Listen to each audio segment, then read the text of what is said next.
Simple lang ang trabaho ng gobyerno, ang pagbuklurin ang mamamayan sa ilalim ng batas na patas at makatarungan.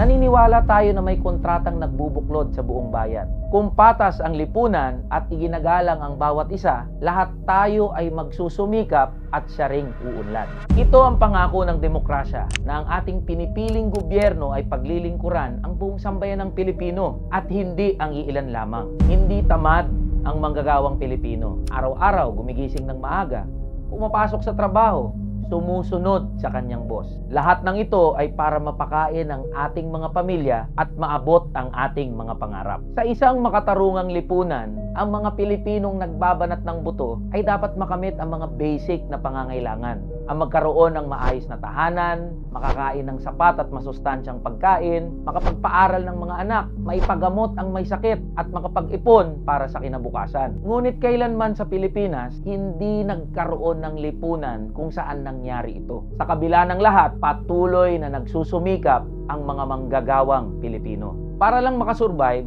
marami sa mga manggagawang Pilipino ang sumasideline kung saan-saan. Marami ring nawawala sa landas at nahuhumaling sa sugal. Magkaroon lang ng pandagdag sa gastusin sa pang-araw-araw. Nagsitaasan na ang presyo ng ilang bilihin. Ramdam ng mga mamimili. Ramdam na ng ating mga kababayan ang epekto ng inflation. Ramdam ng ordinaryong Pilipino na pahirap ng pahirap ang buhay. Na hindi natin nararamdaman yung kaunlaran na sinasabi. Kahit ano pang GDP na sinasabi nilang tumataas. Ang buhay ng mga politiko at malalaking negosyante lang ang mas umaaliwalas. Napapatanong tuloy ang mga manggagawang Pilipino. Kung may saysay pa ba ang ganitong buhay? May katarungan pa ba sa ating lipunan?